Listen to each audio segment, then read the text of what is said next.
my story begins in 1969, not because I was born then. I was born in 1954. But I was born in an urban family, unlike Rajesh.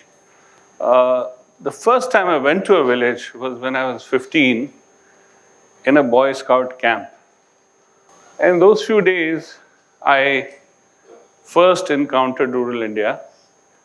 And though I realized that the people were very content in their own way, but their poverty, their deprivation was quite obvious even to a 15-year-old. There was stark poverty in the East in those days. So it kept bothering me what to do about this. I used to talk to people, visit NGOs, read books, and realize that I don't seem to have enough of an understanding. I need to understand more about economics, more about how to do things. And so I decided to go to the Indian Institute of Management, Ahmedabad. Well, I was lucky. I found my calling. And by the time I graduated from IMA in 1981, I had made up my mind that I'm going to devote my life to work for development of India. In those days, most of the poverty was rural, so it meant rural development. Although, since then, a lot of the rural poverty has spilled over to urban India as well. So, that was 1969, my first village visit. And since then, since 1981, so roughly about 81 to 2019, I have worked full-time for development in various capacities, both as an NGO-wala, as a social entrepreneur, running a large number of various enterprises, the kind of farmer-producer company that Rajesh described. We've helped set up about 500 of them around the country.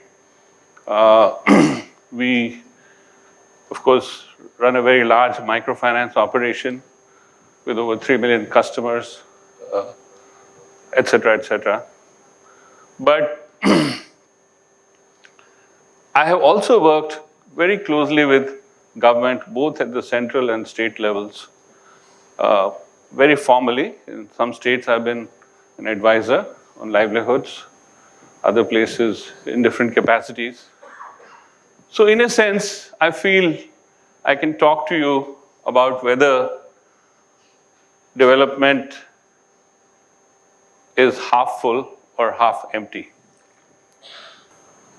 So if we look at the history of India, and if you're going by train and you ask your fellow traveler, do you think since 1969, in 50 years, India has developed?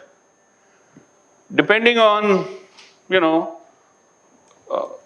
his own situation, the person would say yes or no. I want to remind you of Einstein's saying that we should make things as simple as we can, but no simpler. So the point Einstein is making is that if some things are complex, oversimplifying them can make the discussion meaningless. So to say, has India developed or not in the last 50 years, and to just ask a yes or no question amounts to oversimplifying it. So I maintain that to be able to ask and answer this question, we have to at least divide it into three parts. Has India developed in terms of just economic growth, GDP growth? Has that growth been broadly equitable, inclusive? And finally, is that growth sustainable? Will our future generations or we ourselves in our times, see that being maintained. So, if we look at each of these separately, the story is very interesting. The Indian GDP growth was fairly low, 2 to 3% from independence till about the late 70s. It started taking off from then. And by the late 80s, we had reached the low 5%, 4.5%, 5% on an average. And with the economic reforms in 1992 and its subsequent changes, by 2001, the economy took off. And indeed, only in 1 year, 2006, we actually had a 9.5% growth rate. We've never crossed 10% real GDP growth rate. But the fact is that at least the first 10, 12 years of this century, we had a record high growth rate. It's come down. This year it's supposed to be slightly below 5%. But remember that the base is now so large that today, every quarter, the Indian economy grows by what its size was at independence. But there are a lot of people who say, well, okay, so what? The fact is we still have a very large number of poor people in India. It's true. And we can't measure poverty only in terms of per capita GDP income.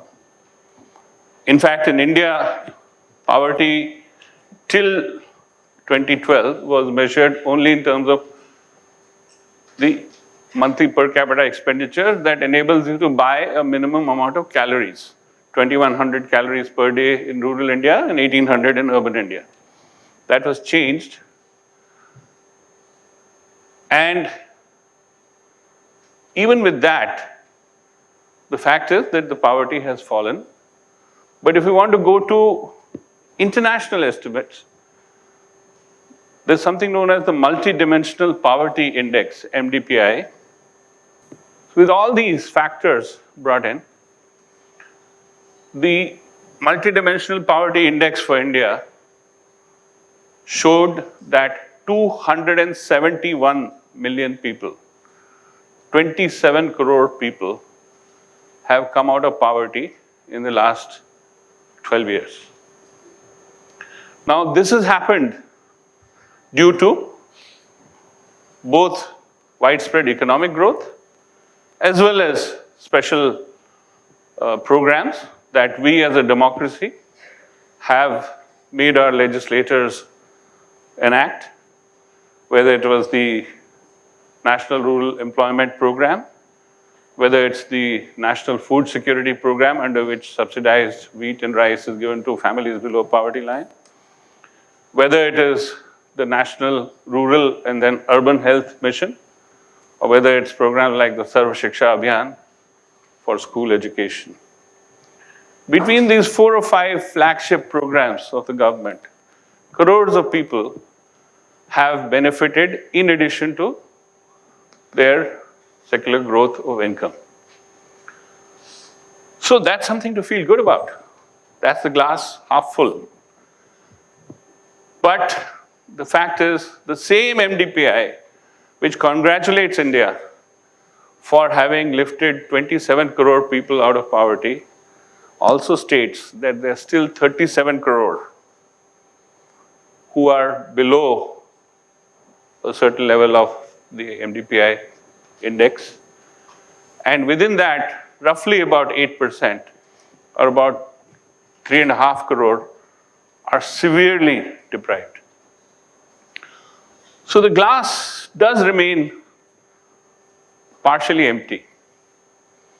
So while the Census continues to go up, luxury goods continue to get sold, flights are full, but there is still, in fact, last year, the poverty percentage went up slightly. But the other effect of such gross inequality is, of course, that There's lots of crime, increasing violence, and most importantly, there is massive loss to society because the talents of people like some of the speakers we heard today are the ones we heard are lucky to have made it over the glass ceiling. But there are, for everyone who makes it over the glass ceiling, there are perhaps 9 who don't. And that's the price of inequality that all of us pay as a society. But there's yet another dimension about the glass being half full and half empty. So yes, we've grown as an economy. We have tried to do a lot to reduce poverty, both through economic growth and through programs of social benefits. But we've done this at an enormous cost to the environment and to natural resources. We've finished the natural productive base of India. Jal, Jangal, Zameen. Water, forests, and land are severely depleted. They're depleted partly because in our quest for growth, we have mutilated our forests to dig for minerals, to get the timber out, to build roads and projects, hydroelectric projects, to get power out. But we have also degraded even the village pastures, the village forests, because the masses who are poor need it for their survival. So at least in environmental destruction, the role of the rich and sadly the role of the poor is equally contributory.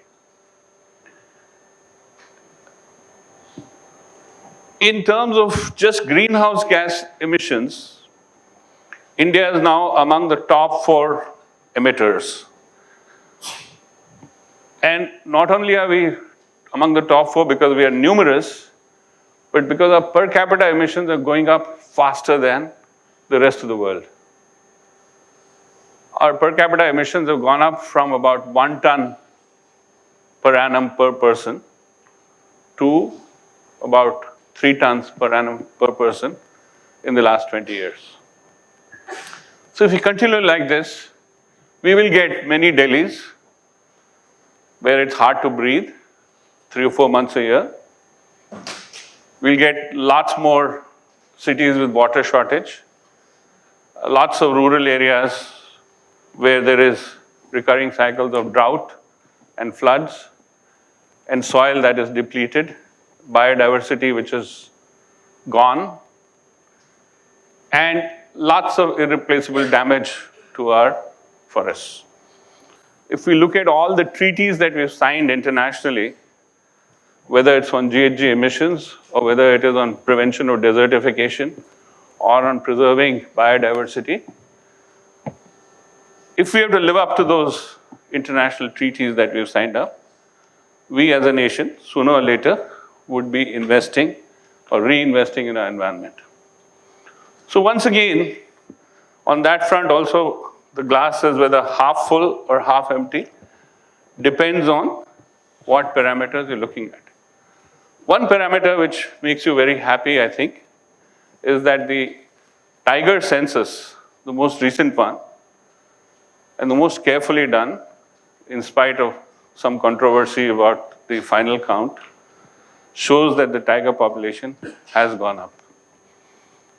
And it's not only the tiger can't survive unless there are deer, and the deer can't survive unless there's grasses, and the grasses can't survive unless there's soil moisture and biodiversity. So it's really a report card, a single-digit report card about the environment.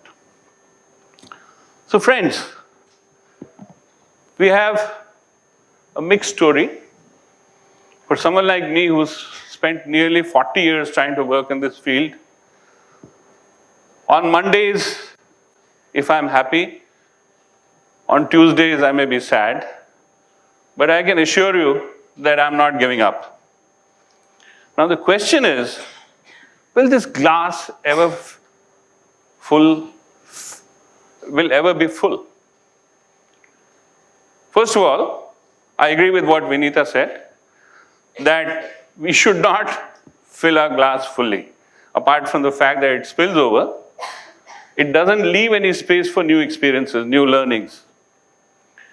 But more importantly, we must remember that the size of the glass has been increasing continuously. The Indian population at independence was a quarter of the Indian population today. And this size of the glass will continue to grow given the demographic projections and the fact that roughly 700 million are below 27 years of age. That's our median age today. Our population will continue to grow all the way till about 2053, 54. After which it will plateau. We'll be 1.6 billion by that time. But the glass will then start filling faster because there'll be more productive people to fill it, and the size of the glass is not increasing. So we have to concede the fact that there is no such thing as my glass being full if others is empty. But the third one, third in the sense, apart from GDP growth and equitable distribution, also comes from a saying that Gandhi gave. He said, there's enough in this world for everyone's needs, but not enough for even one man's greed. So eventually we as humanity, particularly those of us who are fortunate just by lottery to be in the upper end of this glass, we need to take a more sustainable view of our consumption, of our lifestyle.